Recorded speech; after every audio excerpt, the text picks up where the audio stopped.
Hi guys, how's it going? I'm back here with another video, and in this video I'm going to review, compare, talk about, whatever you want to call it, but I like to think it's a review. A review is usually something that gives you lots of information and helps make up your mind about something. Anyway, the Logitech G13 on the left, small form factor gaming keypad, and the Razer Orbweaver small form factor gaming keypad on the right. Now, a few weeks ago Amazon had a great deal. The Logitech G13 was less than half price, which is fantastic. I couldn't resist. So now that I've had time to use the Logitech G13, I can begin to compare it to the Razer Orbweaver. So the first thing you notice with the Logitech G13 compared to the Razer Orbweaver is there are a lot more buttons on the face, on the main panel. There are, 7, 14, 22, 25 buttons just on the main panel. Okay, some of them are different shapes and sizes than others, which is good, I suppose, for muscle memory. I would say eventually, I'm still in the learning process, but I would say eventually this will all be second nature to me, just like the Razer Orbweaver was after using it for an extended period of time. Now, with the Logitech G13, one of the main advantages, or there's a few main advantages, the first being there are more buttons, and you can never have too many buttons.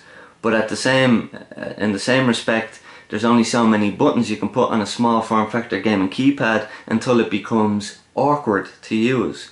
With the Razer Orbweaver, you have a small select bunch of buttons, 20 buttons, but you know, they're more easily reachable than they are on the G13, and because they're all tightly bunched together and there's not as many, and the palm rest is a little bit steeper, you really don't have to move your hand much with the Razer Orbweaver, which really should be the whole idea of a small form factor gaming keypad, is that your hand and wrist are in a set position, eliminating fatigue over long sessions. With the G13, because it's so big, and the palm rest is really, you know, you're not resigned to leaving your hand in a set position. Some would argue this is good, some would argue this is bad. In my opinion, I'll report right now, I'll be honest when I say this, my arm is getting tired from using the Logitech G13. I just feel like my wrist is not supported as well as it is when I use the Razer Orbweaver. So I'm getting a little bit of arm strain, wrist strain. Now, I don't know if that's just because I've only been using it for a few weeks and I need to get used to it. But when you look at the Razer Orbweaver and compare it to the G13, the Razer Orbweaver palm rest is a lot higher. It can go much steeper. You can also put it in freeform mode where it moves in conjunction with your hand. So if you need to stretch for a button at the top, that the palm rest will push forward. That's a great idea, and again, that all helps in reducing the fatigue on your arm, your hand, your wrist. So I'm getting a little bit of fatigue on my arm with the G13. I'm not going to worry about it too much, but right now I'll have to say that the Razer Orbweaver is a lot more comfortable to use, and I think, you know, that's the main reason why I buy a gaming keypad, for comfort. So that's a major plus for the Orbweaver over the G13 at this current moment. That could change, and if my opinion does change on it, if I figure something out, I'll report back. So yes, with the G13 you have more buttons, which is great. You have, if I zoom in, a thumbstick that's actually useful. Okay, you see this thumbstick? Basically the way I have it set up is if I push left is to change to my primary weapon, push right to change to my RPG, or push up to select my pistol, for example. I don't have down assigned to anything yet, and I mean, this actually serves its purpose. Not only that, you have two buttons beside it which you can access with your thumb. Now, that's great. That's something you need to set up in the Logitech gaming software, because if you go to your key bindings in Battlefield 4, for example, they won't recognize this thumbstick. You need to do it in the Logitech software and trick it into thinking it's a normal key on a full-size keyboard, or on the G13 itself on the main panel. So to assign your analog stick to key bindings for actions like changing weapons or whatever, use the Logitech game software. Now if I look over here to the Razer Orbweaver and look at its version of a thumbstick, you will see that it is very different from the G13, and I will zoom in on that a little bit more. Now this is a big disadvantage. This is a major flaw of the Razer Orbweaver. This is something that they really, in my opinion, did not improve over the Razer Nostromo.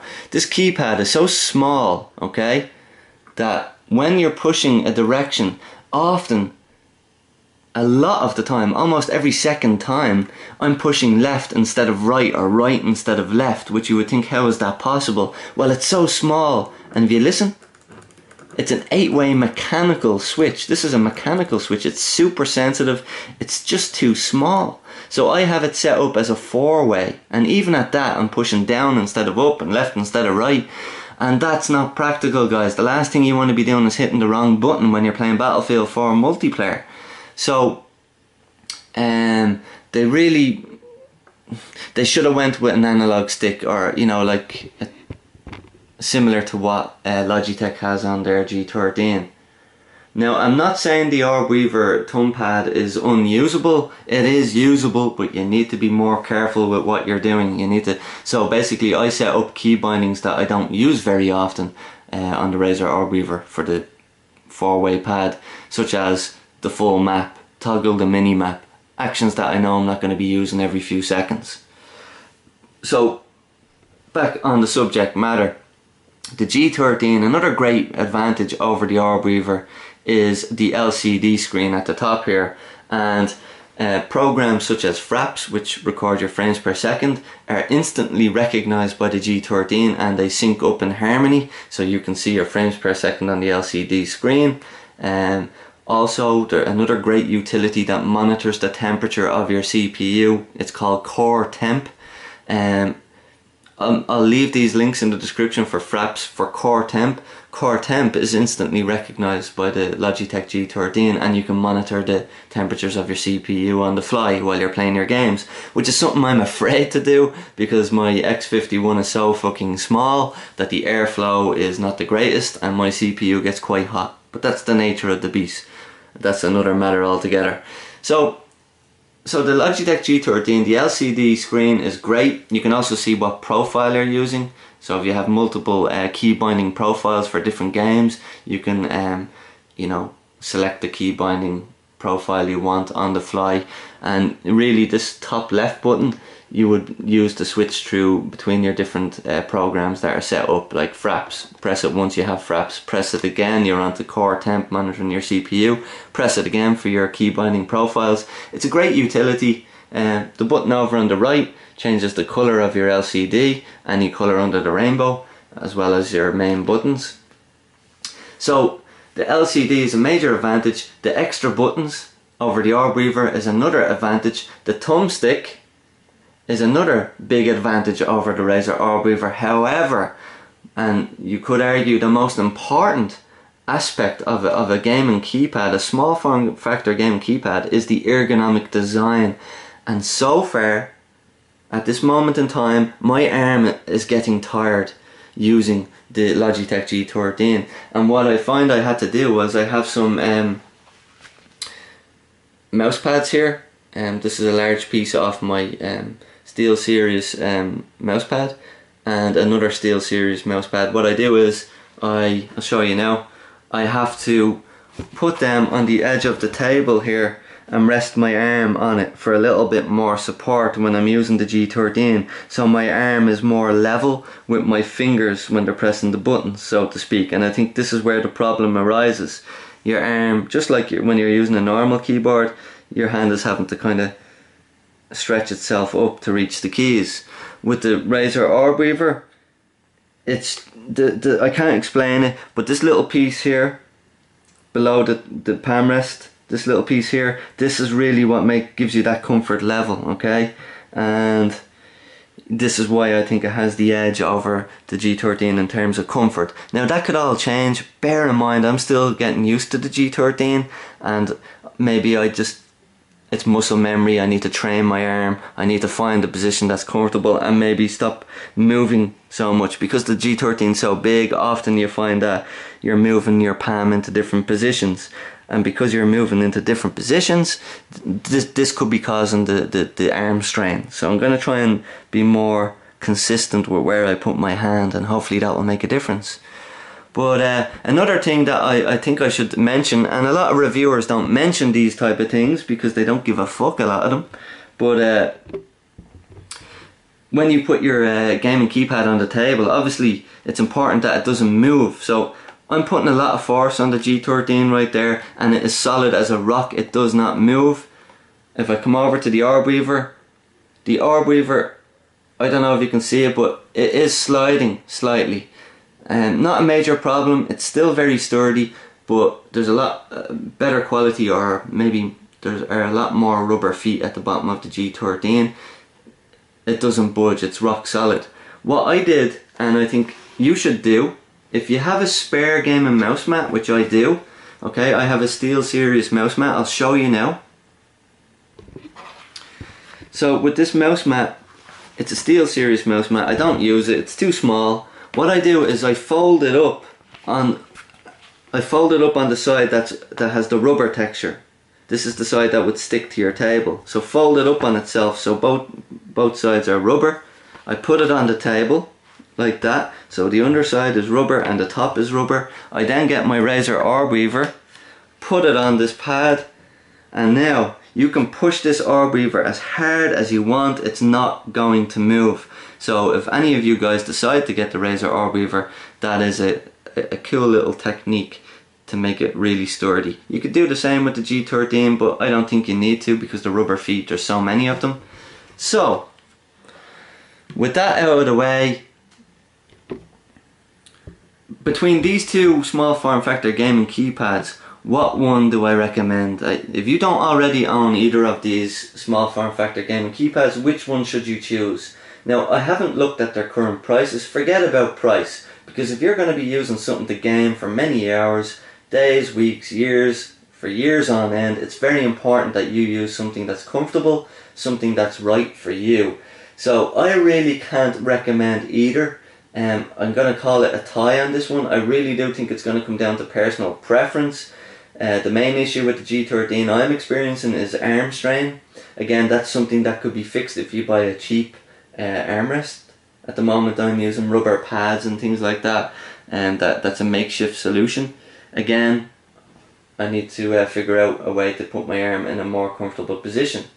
So, but with the Razer Orbweaver, it is comfortable, okay, and that is a big plus. That's the most important factor. So if you're a first person shooter gamer, I would say if you got the Razer Orbweaver, you won't be disappointed. However, there's a strong likelihood that in a lot of the games that you play, you may find yourself wanting one or two more buttons with the Razer Orbweaver. However, if you buy a mouse such as the Logitech G700S, it has a few extra buttons, or if you buy a Razer Naga, for example, or a mouse with a nice bunch of extra buttons, then suddenly that problem of the Orbweaver not having a huge amount of buttons becomes a non-issue. So it's all personal preference, and it all depends on your setup and what you like and what you want. But there are too many pluses or advantages to the G13, such as the LCD screen, the thumbstick that basically has a purpose, has a use, the extra buttons, the great Logitech software. And while I'm on the matter, a subject of software, that's a major problem for the Razer Orbweaver, because the Razer Orbweaver doesn't have a huge wealth of buttons to choose from. What you can do with the Razer Synapse 2.0 software is, if for example I hold down this button on the right with my thumb, then suddenly any button I press on the main board could be profile number 2. So for example, you could assign this button, hold it down, and while that's held down, once you push any other button, those buttons all become different variations of key bindings. So in a sense, if I'm explaining that the wrong way, in a sense those 20 keys become 40. Now the only problem is Razer Synapse 2.0 the Razer Synapse 2.0 software is terrible. I've had nothing but bad experiences with it. For example, when I boot up my computer, Razer Synapse takes an eternity to load up. And other weird issues I have seen. Just type it into Google, Razer Synapse 2.0. The software is very buggy. It is usable, but that's the main reason why I kind of was I switched over to Logitech. Now, I'm not saying I won't go back. To be honest with you, right now I don't know which of these gaming keypads I'm going to end up using. I really don't know. There's great features I like with the G13, but the comfort and ease of use of the Orbweaver, as well as the mechanical keys. If I zoom in there, these keys on the main board, these 20 keys are all mechanical keys, as well as this thumb button on the side and the 8-way directional thumb pad, whatever the hell you want to call that thing. They're Cherry MX Brown mechanical keys. When I first got my original Razer Orbweaver was had Cherry MX Blues, which I found to be too springy, too loud. So I sent back the original Orbweaver and I changed it for this one, the Razer Orbweaver Stealth Edition, which uses Cherry MX Brown mechanical keys. They're a lot quieter, they're not as springy, and I'm glad I did that return. So I'd really recommend the Stealth Edition of the Orbweaver. Listen guys, I better stop talking here. It's a tie. It's really personal preference. I can't say get one over the other because I don't want to get in trouble. If you're an RPG gamer or an MMO gamer, go for the G13. If you're a first person shooter gamer, go for the Orbweaver. You won't be disappointed. But if you do get the G13, like me, you could possibly get wrist strain unless I have some weird type of arm. So I'll leave it at that guys. Hope you like this review slash chat and comparison between the Razer Orbweaver and G13. If you have any questions, please feel free to ask me. And please, I'm in review mode. I'm reviewing all my gadgets this week. Check out my other reviews, check out all my other videos, and you know, if it's your first time watching, don't be afraid to subscribe. I don't like asking people to subscribe, but fuck it, if everyone else is asking people to subscribe, then why shouldn't I too? So yeah, if you subscribe, I appreciate it. I try to put out very informative, entertaining and sometimes funny videos if I can. And I'll leave it at that guys. I hope you had a lovely Christmas and I hope you have a great and happy new year. Bye for now. Cheerio.